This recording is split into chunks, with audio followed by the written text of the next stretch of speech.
80% des causes qui influent sur les notes et l'apprentissage de l'enfant sont dues à un suivi insuffisant et un manque de temps pour les parents. C'est le constat dressé par la start-up Toutrui, qui a développé une application et tout un système, tout un programme d'accompagnement éducatif pour tenter de répondre à cette problématique. Pour en parler, j'ai le plaisir de recevoir Angué Olivier Daris. Bonjour. Bonjour, monsieur. Vous êtes le fondateur de Toutrui. Qu'est-ce que c'est exactement?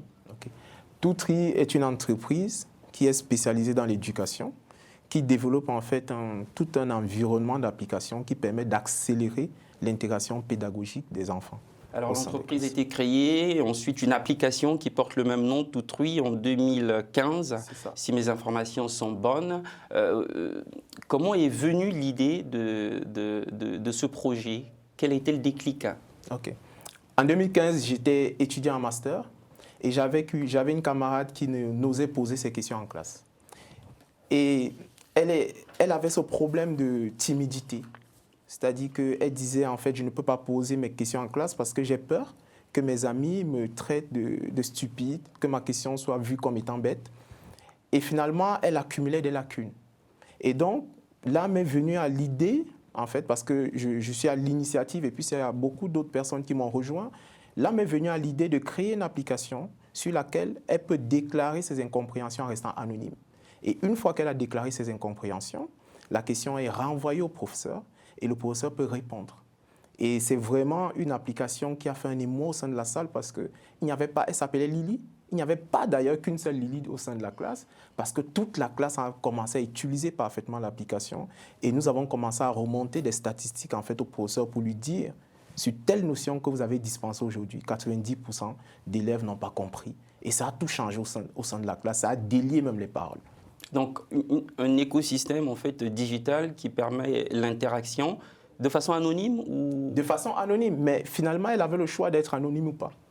Et vous voyez que le fait de choisir d'être anonyme ou pas permettait aussi de dire au professeur, finalement, si 90% d'enfants choisissent l'anonymat, ça veut dire qu'il y a une forme de défiance en fait au sein de la salle.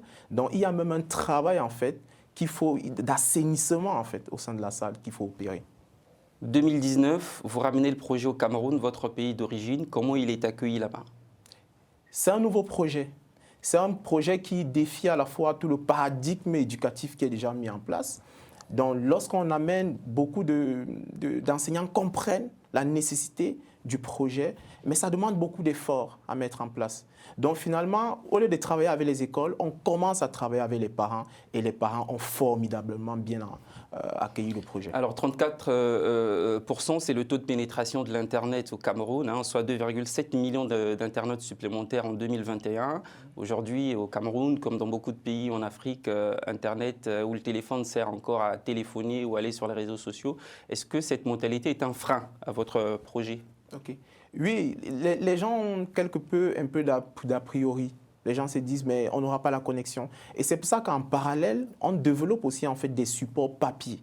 Parce qu'il faut voir, l'objectif pour nous, c'est vraiment en fait de faciliter l'apprentissage et donc de ne pas apporter d'autres difficultés.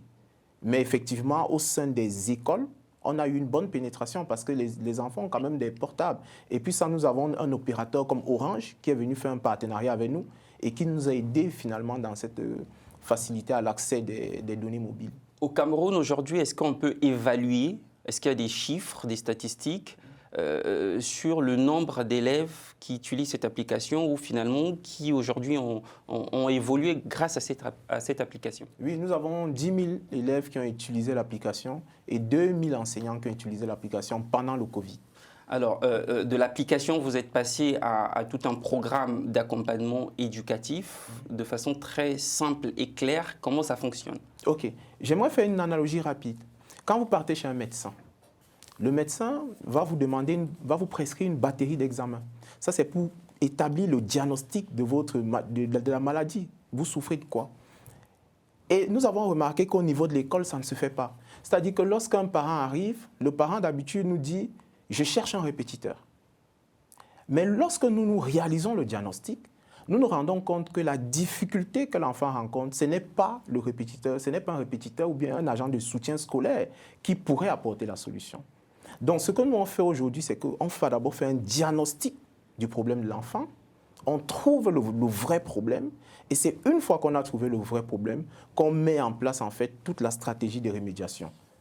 Et j'aimerais ajouter par là, par exemple, un facteur qui est super important, c'est que 80% d'enfants et de parents ne connaissent même pas leur profil d'apprentissage. Alors que le profil d'apprentissage est un facteur clé dans l'apprentissage d'un enfant. Ça veut dire quoi, le profil d'apprentissage? Voilà. Le profil d'apprentissage, c'est un profil qui permet de comprendre comment un apprenant se comporte lorsqu'il est en situation d'apprentissage. Vous voyez, par exemple, très rapidement, il y a des enfants qui sont visuels. Ils ont besoin d'illustrations pour comprendre. Et il y a des enfants qui sont kinesthésiques, qui ont besoin d'exercices pour comprendre. Et vous voyez très rapidement que lorsqu'on se trouve dans une classe, si le professeur, lui, il est auditif, donc utilise la voix pour dispenser son cours, et qu'il y a un enfant qui est kinesthésique, lui ne comprend pas. Et l'enfant, parce que lui ne comprend pas, et l'enfant va se dire, mais pourquoi je ne comprends pas alors que j'ai d'autres camarades qui comprennent? Et à ce moment-là, l'enfant se dit, c'est parce que moi, en fait, je suis bête. Vous voyez? Alors qu'en réalité, c'est une question, en fait, de profil d'apprentissage. Et donc, c'est super important. Et là, je fais un appel directement aux parents qui nous regardent. Il faut absolument que vos enfants puissent connaître leur profil d'apprentissage. Il est même conseillé d'ailleurs que dans les classes, les enfants puissent écrire leur profil d'apprentissage, poser devant la table, de telle façon en sorte que quand le professeur vient expliquer le cours, il dit « Ah, j'ai affaire à un enfant kinesthésique, je dois adapter ma méthode explicative ». Alors, vous parliez tout à l'heure de répétiteurs qui n'est pas forcément la solution. Lorsque vous dressez, dans certains cas, lorsque vous dressez ou vous dressiez le diagnostic, quel est l'exemple, par exemple, d'une solution qui ne serait pas le répétiteur? Ok. Nous sommes tombés sur plusieurs enfants, par exemple, qui ont... Parce que nous faisons un profil, on a un outil qu'on appelle les 6 étoiles d'apprentissage qui vont aller détecter 6 compétences, parmi lesquelles la motivation, la concentration, la restitution, les méthodes d'apprentissage et l'organisation. Et on a remarqué que plusieurs enfants ont un gros problème d'organisation. Or, lorsque le répétiteur arrive, l'agent de soutien scolaire arrive à la maison, il va faire de l'aide aux devoirs. Il ne va donc pas apprendre à l'enfant à mieux s'organiser, à la fois sur ses devoirs, mais à la fois sur son planning. Et c'est un énorme facteur. Et je veux prendre la motivation aussi. On a beaucoup d'enfants qui n'ont pas de motivation, qui ne savent même pas le métier qu'ils feraient dans l'avenir. Et à ce moment-là, nous, par exemple, on va travailler avec des psychologues.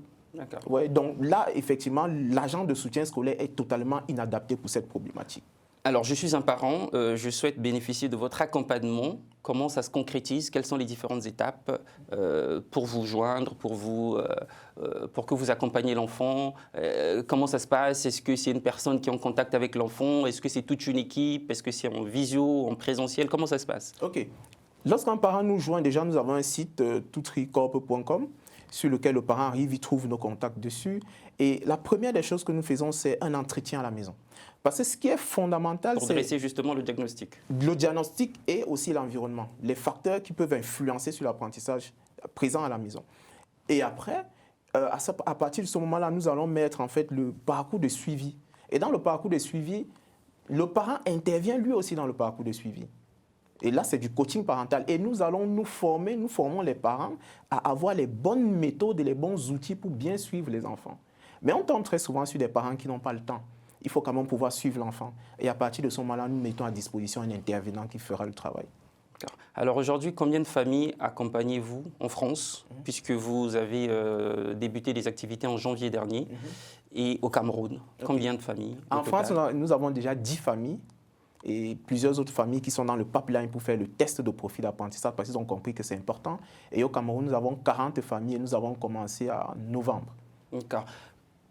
À quand le déploiement dans d'autres pays africains? Parce que c'est un projet finalement qui pourrait intéresser beaucoup de parents en Afrique. Nous souhaitons partir partout. Mais vous savez, sur ce projet-là, il faut être focus. C'est-à-dire qu'il faut pouvoir attaquer un pays. Il faut attaquer les pays doucement.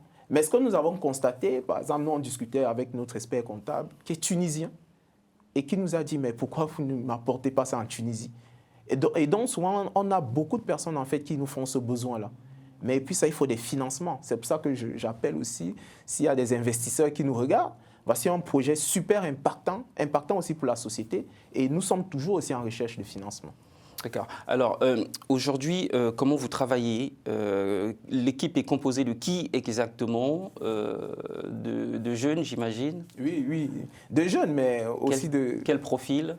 OK, on a de tous les profils. On aura des ingénieurs, on aura des médecins, parce qu'on travaille aussi avec des spécialistes. On a développé une plateforme qui est un Doctolib, en fait, pour l'éducation. Donc, ça veut dire que vraiment, les psychologues, toutes les personnes qui tournent autour de l'apprentissage interviennent, en fait. À ce jour, comment vous financez le projet? À ce jour, on finance le projet en fonds propres. Ce n'est pas trop compliqué?